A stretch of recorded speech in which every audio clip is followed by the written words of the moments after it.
Hi everyone, मैं सभी divine souls का वेलकम करती हूँ मेरे इस यूट्यूब चैनल पर जिसका नाम है ट्विन फ्लेम डीवा। जैसे कि ट्विन फ्लेम्स की लाइफ में बहुत सारे अप्स एंड डाउन्स आते रहते हैं और बहुत सारी टफ सिचुएशन से उन्हें गो थ्रू करना पड़ता है चाइल्डहुड से। तो अब इसके पीछे रीज़न क्या होता है, आपका जो एनर्जी ब्लॉकेजेस हैं प्लस में आपके कार्मिक लेसन जो आपने नहीं सीखे होते हैं, और उसके बाद में फॉल्स होप डेफिनेटली काम कर रहा होता है। अगर आप स्पेसिफिकली भारत से हैं, जो यहाँ पर फॉल्स होप पर मैं ऑलरेडी वीडियो शेयर कर चुकी हूँ, तो अगर आप नए सब्सक्राइबर हैं तो आप उसे ज़रूर सुन लीजिएगा।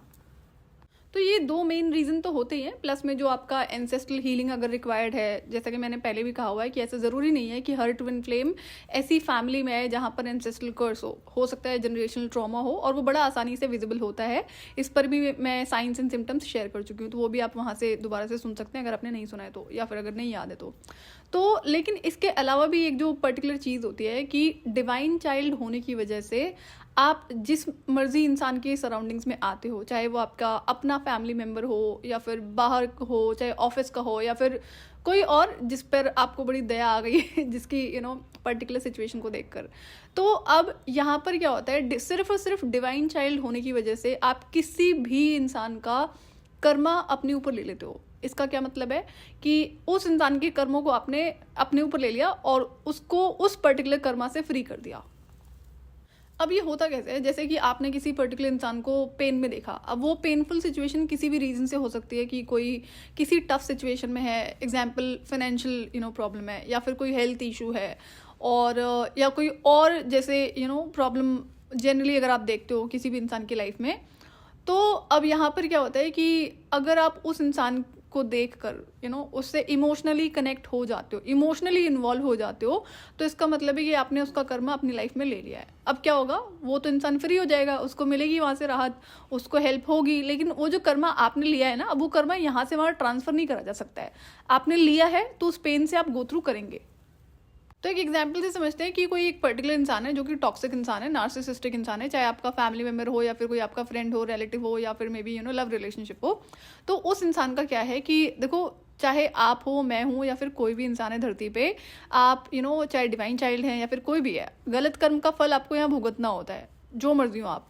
तो अब अगर आप एक डिवाइन चाइल्ड हो, आपके कर्म अच्छे हैं, कोई दिक्कत नहीं है, लेकिन अगर आप एक पर्टिकुलर टॉक्सिक इंसान से डील कर रहे हो, तो जो उसने गलत कर्म करा है और अब उसकी लाइफ में वो कर्मफल आया है किसी सिचुएशन के रूप में, और अब आप उसके रास्ते आ जाते हो, उसको उस सिचुएशन से निकाल लेते हो। जैसे कि मेरे अंदर आदत होती थी ना लोगों को फ्री कर देने की, पेन से मैं करती थी, चाहे जिस मर्जी सिचुएशन में रहे हो, चाहे हेल्थ इश्यूज़ रहे हों या फिर फाइनेंशियल प्रॉब्लम रही हो, और ये रिपीटेड मिस्टेक थी मेरी लाइफ में, तो रिमाइंड मुझे कराया जाता है। तो जैसे कि मुझे अवेकनिंग के बाद में डिवाइन की तरफ से वार्निंग मिलती है कि किसी के भी कर्मफल के रास्ते नहीं आना है, तो मैं क्या होता था कि जब वो पेनफुल सिचुएशन होती थी ना, चाहे जैसी मर्जी सिचुएशन हो, तो मैं इसमें इन्वॉल्व होती थी और वो सिचुएशन वहाँ पे शांत हो जाती थी। किसी को हेल्प की ज़रूरत है तो मैंने कर दी। तो ये बड़ी सारी गलतियाँ मैंने करी इस तरह से। तो अब इसमें क्या होता है, क्या वो चीज़ें मुझे भुगतनी नहीं पड़ती? बिल्कुल पड़ती थी। तो कर्म का मतलब यही है कि ऐसा नहीं वो कहीं कर्म ट्रांसफ़र हो जाएगा या मैंने किसी को फ्री कर दिया उसके कर्म से तो वो कहीं और चला जाएगा कर्म पर। नहीं, वो सिचुएशन से फिर मुझे गो थ्रू करना पड़ेगा। अगर कोई इंसान बीमार है, उसको बस अपनी प्रेजेंस से ही हील कर दिया, जो कि हीलिंग एनर्जी होती है, तो वो मुझे इफेक्ट करेंगी, चीज़ें डेफिनेटली करेंगी। और जब मैं गलत लोगों की हेल्प करती थी ना फाइनेंस से, तो कुछ पर्टिकुलर सिचुएशन मुझे याद है कि डिवाइन ऐसे क्रिएट कर देते थे कि मुझे कुछ टाइम के लिए एम्प्टी कर देना, ताकि मैं इस चीज़ को रियलाइज़ करूँ। तो बहुत सारी चीज़ें ना मुझे बोल कर नहीं बताई जाती थी बहुत पहले, और बहुत सारी चीज़ें जो डायरेक्टली बता दी जाती थी। क्योंकि मैं समझती हूँ ना क्या चल रहा है लाइफ में, किस तरह के लोग हैं, तो ये एक्सपेक्टेशन डिवाइन की रहती थी कि ये समझ लेगी। तो बदन कोई बात नहीं, जब नहीं समझ में आते तो वहाँ पर डिवाइन ऐसी सिचुएशन क्रिएट करते थे कि देखो तुमने क्या करा, जब मैंने बैंक अकाउंट्स को खाली करा है गलत लोगों की हेल्प करने के लिए। तो मेरी ना गलती सिर्फ इतनी थी कि मैं किसी को पेन में नहीं देख पाती थी। तो अब क्या होता है, जब मैं अवेकनिंग के बाद में इस चीज़ को रियलाइज़ करती हूँ कि जो ये अभी तक मैं कर रही थी और I have gone through a lot, अब क्या होता है कि तो मैं अपने साथ बैठती हूँ, फिर मैं डिस्कशन करती हूँ कि अगर मुझे किसी की हेल्प करनी भी है तो मुझे इमोशनली इन्वॉल्व होने की क्यों ज़रूरत है। तो अब इतना तो पता है ना कि बीइंग अ डिवाइन चाइल्ड बड़ी सारी डिवाइन और रिस्पॉन्सिबिलिटीज़ हैं, और एक अपना बेसिक नेचर है जो हेल्प करना है, चाहे एनिमल्स का है, चाहे ह्यूमन्स को हेल्प करना है। तो अब क्या है कि तो वहाँ पर ना मैं ये लेसन लर्न करती हूँ कि आज के बाद, एक तो देखो जो 10 साल की जर्नी थी जहाँ पर मैंने गलत लोगों को भी सपोर्ट करा है, वो पार्ट ऑफ मेरी जर्नी का पार्ट था। तो लेकिन वहाँ से क्या था कि नहीं, गलत इंसान की हेल्प तो कभी नहीं करनी है। तो दूसरों के कर्मों को मैं डेफिनेटली अपने ऊपर ले लेती थी और ये भी अनइंटेंशनली ही होता था। तो इस चीज़ को ना मैं रियलाइज़ करती हूँ कि इमोशनल बहुत ज़्यादा जो टर्बुलेंस होती है ना, कि आपको अगेन डिप्रेशन, स्ट्रेस, एंजाइटी, इन चीज़ों की वजह से भी फील होना शुरू हो जाता है। तो अब यहाँ पर एक पर्टिकुलर सिचुएशन क्या होती है कि एक इंसान है जो गलत है, जो टॉक्सिक है, और अब उसके कर्मफल आया है एंड वो बड़ी टफ सी सिचुएशन है। तो उसको वहाँ पर वो क्या गो थ्रू करेगा, इमोशनल पेन से भी वो गो थ्रू करेगा, स्ट्रेस एंजाइटी से गो थ्रू करेगा। तो मैं क्या करती थी, उसको अगर इन केस कोई एग्जाम्पल कोई इशू आ गया है कि हेल्थ इशू है और जहाँ पर उसके पास पैसे नहीं है, तो मुझे दोनों चीज़ फिर गो थ्रू करनी पड़ती थी। वो हेल्थ इशू भी मुझ पर आकर गिरता था, प्लस में फाइनेंस से तो चलो जाते जाते थे। तो अब यहाँ पर फिर इसको जब मैं लर्न करती हूँ अवेकनिंग के बाद में, ये लेसन था और ये बहुत बड़ा लेसन था कि अगर फ्यूचर में जब भी मैं किसी की हेल्प करूँगी तो मुझे इमोशनली इन्वॉल्व नहीं होना है। तो जब एक बुरे इंसान का कर्मफल आता है तो वो सिर्फ ऐसा नहीं, अब देखो अगर किसी को फाइनेंशियल इशू आया है या फिर फाइनेंसिस का लॉस हो गया है, ऐसे बड़े सारी सिचुएशंस होती हैं, कर्मफल इस तरह से भी मिलता है, तो वहाँ पर वो इंसान स्ट्रेस और एंजाइटी में भी रहेगा। तो यहाँ पर क्या होता है, आप समझ रहे हो कि दोनों चीज़ें मैंने अपने ऊपर ले ली। तो ये बड़ा रिपीटेड चीज़ थी। और अवेकनिंग से पहले और 10 साल की जर्नी पे जाने से पहले भी ये चीज़ मैंने कई बार नोटिस करी थी कि अगर कोई इंसान किसी भी तरह के पेन में है तो उसको मैं बोलती थी कि मुझे दे दो, और वो मुझे मिल जाता था। तो मैं रियलाइज़ करती थी कि मैंने बोला और मुझे मिल गया। मतलब मैं ये नहीं एक्सपेक्ट कर रही थी कि कोई जादू हो जाएगा, बट देन डेफिनेटली ये बहुत रिपीटेड सिचुएशन थी जो मैंने लाइफ में ऑब्जर्व करी थी, वो भी डिवाइन कम्युनिकेशन में आने से पहले। तो आप समझ रहे हो कि आपके पास ये पावर होती है किसी भी इंसान को उसके कर्म से फ्री कर देना। तो अब चाहे अच्छा इंसान है चाहे बुरा इंसान है, आपको इस चीज़ से दूर रहना है।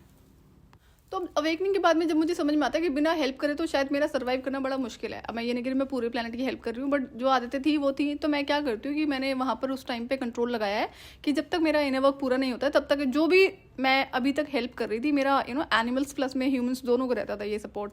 तो मैं वहाँ से क्या करती हूँ, सारा सपोर्ट उठाकर मैं एनिमल केयर पे कर देती हूँ कि नहीं, फॉर द टाइमिंग तो मैं यही करूँगी। जब मैं अपने लेसन्स को सीख लूँगी, जब मैं ये गलतियाँ करनी बंद कर दूँगी, उसके बाद सोचेंगे कहाँ पर किस एनर्जी को इन्वेस्ट करना है।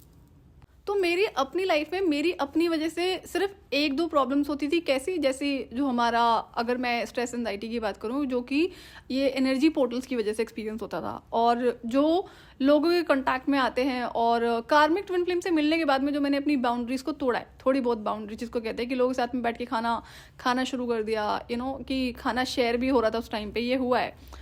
तो वहाँ से भी चीज़ें फिर बहुत ज़्यादा बदल जाती है लाइफ में। बट ये बाउंड्री थी ना जो मुझे बहुत हेल्प करती थी। तो फिर बाद में ये अगेन अपना अवेकनिंग के बाद ही मैं इसको दोबारा से गेट बैक करती हूँ कि नहीं, अब ये चीज़ मुझे दोबारा से रिपीट नहीं करनी है। तो ये चीज़ जब शुरू होती है वहाँ पर तो काफ़ी टाइम तक चलती है ऑफिस में ना। तो ये कि भी साथ में खाना खा रहे हैं तो शेयर कर लिया। मैं दूसरों का खाना कभी नहीं खाती थी, लेकिन हाँ ये है कि आपने मेरे खाने में से खाना खाया तो मैं कोई बात नहीं, अलाउ कर दिया मैंने, और मैं उसको खाने को खा ले रही थी।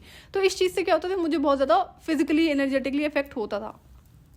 तो ये पर्टिकुलर आदत है जो हर ट्विन फ्लेम में देखने को मिलती है कि वो किसी भी इंसान को पेन में देखते हैं तो उनसे फिर वो रहा नहीं जाता कि हम उसकी हेल्प कर देते हैं। चाहे जिस मर्जी वे में आप उसकी हेल्प कर पाने में सपोर्ट हो सक्षम, तो आप करने की कोशिश ज़रूर करते हो कि नहीं, हम इसकी हेल्प कर देते हैं। तो ये चीज़ आपको for the time being control करनी पड़ेगी। अगर नहीं करोगे तो आपको पता ही नहीं चलेगा ना इश्यूज हो कहाँ से रहे हैं। तो अब मैं जो उस टाइम पे अवेकनिंग के बाद में रिकग्नाइज करती हूँ कि मेरी लाइफ में कहाँ की किस किस रीज़न की वजह से प्रॉब्लम्स हो रही थी। तो मुझे समझ में आता है मेरी अपनी वजह से कोई प्रॉब्लम नहीं थी, सिर्फ ये जो एनर्जी पोर्टल से जो एनर्जीज अफेक्ट करती थी, मैंने कहा ये तो रेमेडीज से कंप्लीट हो जाएगा, जो कि डेफिनेटली हो जाता है। रही बात जो दूसरे इंसानों की वजह से, दूसरों की लाइफ में मैं खुद से कभी नहीं इन्वॉल्व होती थी, कहा जाता था। और उसके बाद में ये है कि किसी की हेल्प करनी है तो उसके बिना मैं आगे हेल्प मैंने कर दी है, तो ये गलत आदतें थी। तो अब ऐसा भी होता है कि जैसे ट्विन फ्लेम्स के साथ में क्या होता है ना कि लोग बड़े जल्दी ओपन अप हो जाते हैं कि अगर आपसे कोई मिला है, इन केस ऑफिस वर्क है या फिर कोई और आप किसी को जानते हो, तो बड़ा जल्दी ना वो अपनी लाइफ के बारे में आपसे कुछ ना कुछ शेयर करना शुरू कर देगा। कई बार सीक्रेट्स होते हैं, कई बार और कुछ ऐसे ट्रॉमेटिक इवेंट्स होते हैं जो वो आप पूछोगे भी नहीं और वो इंसान आपको बता देगा। तो क्या आपकी लाइफ में ऐसा होता है, ये आपको खुद से नोटिस करना है। मेरी लाइफ में होता था तो मैं बता रही हूँ। तो जब किसी इंसान ने इस तरह से अपना कोई ट्रॉमा शेयर करा है, जो मेरे साथ ऐसे 10 साल की जर्नी में तो ऐसे लोग असाइन हुए थे जो कि गलत थे, और ट्रॉमा नहीं कह सकते, उनका कर्म फल था, बट स्टिल हो तो जाती थी ना मैं इमोशनली इन्वॉल्व। तो फिर वहाँ से उस इंसान से बातें करना, फिर उसके लिए एक्स्ट्रा हेल्प अवेलेबल कर देना, गलतियाँ मेरी फिर से। तो आपको क्या करना है कि अगर फॉर द टाइम बीइंग, जब तक कि वो कंप्लीट नहीं होता है, खुद को सेपरेट कर लो। और अगर हेल्प करनी है तो आप एनिमल केयर पर डेफिनेटली फोकस हो जाओ। आपके जो आसपास सब में स्ट्रे एनिमल्स होते हैं उनको फीड करना शुरू कर दो। बर्ड्स होते हैं उनको फीड करना शुरू कर दो। और अगर और ज़्यादा करना है तो भाई आप ऑर्फनेज देख लो, बट ये है कि गलत लोगों को सपोर्ट नहीं करना है। और अगर आप सराउंडिंग्स में किसी इंसान से मिलते हो, चाहे घर का चाहे बाहर का है, तो उसके साथ इमोशनली आप इन्वॉल्व मत हो। तो ये है ना कि किसी के दुख को देख के उसमें दुखी हो जाना, ये पर्टिकुलर सिचुएशन है जिसकी वजह से आप इजीली दूसरे इंसान का कर्मा अपने ऊपर ले लेते हो। तो अगर आप इस चीज़ को ध्यान नहीं दोगे तो फिर ये तो लाइफ टाइम चलता रहेगा ना। और ये होता क्या है कि जब आप असेंड होना शुरू हो जाते हो ना, तो जब बाद में सबसे लास्ट में जाके गेट ओपन होते हैं आपकी लाइफ में सोल ट्राइब के एंटर होने के, जो ये है कि जब फाइनल लेवल का वो कंप्लीट हो जाता है तब आप अपने मैच से मिलते हो, जो आपके लेवल के लोग होते हैं, जो आपकी, देखो आप वैसे भी डिवाइन चाइल्ड हो तो आपकी वाइब्रेशन की बात ही अलग होती है। लेकिन अभी तक जो भी ट्रॉमा हील नहीं है, जो भी एनर्जी ब्लॉकेजेस हैं, जब ये सारे हट जाते हैं ना, तब आप एक्चुअली में अपने जो लेवल के लोग होते हैं ना, जो मैच होता है, सोल ट्राइब जिसको कहते हैं, एक्चुअल सोल ट्राइब, इससे पहले आपकी लाइफ में लोग आते जाते रहते हैं और रहेंगे। तो उस सोल ट्राइब से जब आप मिलते हो तब तक आप कंप्लीटली असेंड हो चुके होते हो। वहाँ पर आपको ऐसे लोग नहीं मिलेंगे जो दुख में हैं, वो आपको वो लोग मिलेंगे जो एक जर्नी कंप्लीट कर कर आए होते हैं, उन्होंने भी बड़े सारे लेसन्स को लर्न किया होता है। तो जो आप पहले कर रहे थे, इमोशनली इन्वॉल्व हो रहे थे, देखो कई बार लाइफ में सिचुएशंस होती हैं वो आती जाती रहती हैं। अभी मेरे साथ क्या है कि मैं ये तो नहीं कहती ना कि कभी और पेनफुल सिचुएशंस नहीं आएंगी अब तो मैं एब्सोल्युटली फाइन हूँ, कोई दिक्कत नहीं है। मेरी अपनी वजह से कभी कोई प्रॉब्लम नहीं होती थी, दूसरों की वजह से होती थी। तो अब ये है कि फ्यूचर में मुझे पता है कि सिचुएशन बहुत सारी होने वाली है, तो इसका मतलब ये थोड़ी ना कि मैं दुखी होकर बैठ जाऊंगी। मुझे पता है इसमें उसको सॉर्ट आउट कैसे करना है, उसको सॉल्व कैसे करना है। लेकिन जनरली ना आपको सोल ट्राइब जो मिलती है बाद में, इनर वर्क कंप्लीट होने के बाद में, वो बहुत मैच्योर मिलती है, बहुत लाइक बैलेंस्ड मिलती है। तो मेरा ये भी रियलाइजेशन था कि किसी भी इंसान को कि भाई उसके कर्मों से फ्री कर देना, चाहे जो भी है। अगर अब कर्मों से फ्री का क्या मतलब है कि वो दुख में है, उसको उस एनर्जी से बाहर कर देना, चेंज ऑफ एनर्जी इसको कहते हैं। तो मुझे कि भाई क्या ज़रूरत है ये करने की। और इसके बाद में जो मुझे और बड़े सारे रियलाइजेशन कह लो होते हैं या फिर डिवाइन की तरफ से कराए जाते हैं कि जो पर्टिकुलर सिचुएशन है वो किसी पर्टिकुलर रीज़न की वजह से, और आपको उसके रास्ते नहीं आना है। अब जैसे ना मेरे साथ क्या होता था कि मेरा बड़ा मन होता था कि मैं जो बच्चे होते हैं ना, जो फुटपाथ पे होते हैं, कि उनके लिए कुछ करूं। और मतलब एक तरह से कंप्लीट सारी जो सेफ्टी, सिक्योरिटी और जितनी भी चीज़ें होती हैं ना, उनके लिए कर दिया जाए। तो डिवाइन कहते हैं हर चीज़ का एक रीज़न होता है। आपको ये नहीं मना किया गया है कि आप इनकी हेल्प मत करो, लेकिन ऐसा भी नहीं कि सब उठा के उनको सब कुछ दे दो, उनको ना वैल्यू नहीं होगी फिर। तो जब भी आप किसी की हेल्प करते हो तो मेक श्योर कि आप उसको उस चीज़ की वैल्यू रहने दे रहे हो। ऐसा नहीं कि बहुत सारी हेल्प कर दी है, करो थोड़ी करो, ताकि उस हेल्प की वो इंसान वैल्यू करे। ये नहीं कि आपको वो अप्रिशिएट करे। बट ये चीज़ मैंने देखी है, जब इंसान को आप बहुत कुछ उठाकर दे देते हो ना, तो उसकी वैल्यू नहीं रह जाती है। जैसे कई सारे लोग, कई मल्टीपल लोग थे जो फ्रेशर्स थे जिनका करियर स्टार्ट नहीं हुआ था, और मेरी अपनी वजह से क्या होता है, उनको जॉब हाथ में दे दी जाती है। जो सैलरी, एवरेज सैलरी होती है कि एक स्टैंडर्ड होते हैं, उससे ज़्यादा उनको ऑफर होता है। क्यों? क्योंकि मेरी वजह से, मेरा रेफरेंस है। अब इन लोगों ने बिल्कुल भी उस चीज़ की वैल्यू नहीं थी। अब जब बाद में मैं वहाँ से अपने कदम पीछे खींचती हूँ, तब वो धक्के खा रहे हैं। अब समझ में आ रहा है कि क्या होते हैं इंटरव्यूज़, क्या होती है जॉब, क्या होती है मेहनत। तो जब मैंने हेल्प करी है तो वहाँ पर ये चीज़ें हो जाती थी। तो ये भी गलत है ना कि जब तक इंसान मेहनत नहीं करता है, खुद से नहीं चीज़ों को अचीव करता है, तब तक उसको उसकी वैल्यू नहीं होती है। तो आपको इस रास्ते भी नहीं आना है कि अगर किसी की आप हेल्प कर रहे हो तो उसको उन चीज़ों से, कहते हैं ना स्ट्रगल इंसान के लिए ज़रूरी होता है, तो वो स्ट्रगल से आप किसी को वंचित मत करो, किसी को दूर मत करो, करने दो, चाहे वो छोटा है चाहे बड़ा है। जनरली होता है कि भाई छोटा इंसान है, छोटा बच्चा है, तो उसको हम उस तरह सपोर्ट करें ना कि वो भटके ना, या फिर उसको परेशानी ना हो। जनरली मेरे साथ तो आदत होती थी, चाहे अपना घर का है चाहे बाहर का ना, कि छोटा बच्चा है तो वो छोटा ही है मेरे लिए ना, और उसका प्रॉपर ध्यान रखना, उसको किसी चीज़ की कमी ना हो, किसी चीज़ की दुख तकलीफ दिक्कत ना हो। बट क्या है ना, आपको किसी भी इंसान को इन चीज़ों से वंचित नहीं रखना चाहिए। ज़िंदगी के इंपॉर्टेंट लेसन्स हैं और ये बहुत ज़रूरी होते हैं। क्यों? क्योंकि हर सिचुएशन में हमें कुछ ना कुछ सीखने को मिलता है। इस चीज़ का ना ध्यान आपको रखना बहुत ज़रूरी है। और ये सिचुएशन तो सबसे लास्ट में जाकर आती है, जब आप इनर वर्क को कंप्लीट कर लेते हो, फाइनल लेवल का जो इनर वर्क है, तब जाकर आप, उसमें भी थोड़ा सा टाइम होता है जब आप अपनी सोल ट्राइब से मिलते हो।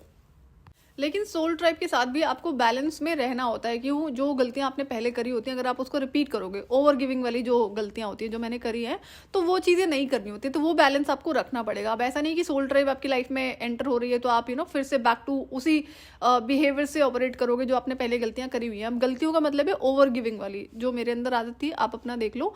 तो वो चीज़ें अगर आप रिपीट करोगे तो फिर वो इंसान भी आपकी लाइफ से जाएगा, फिर से लेसन्स आपके रिपीट होंगे। तो ऐसी गलती नहीं करनी है।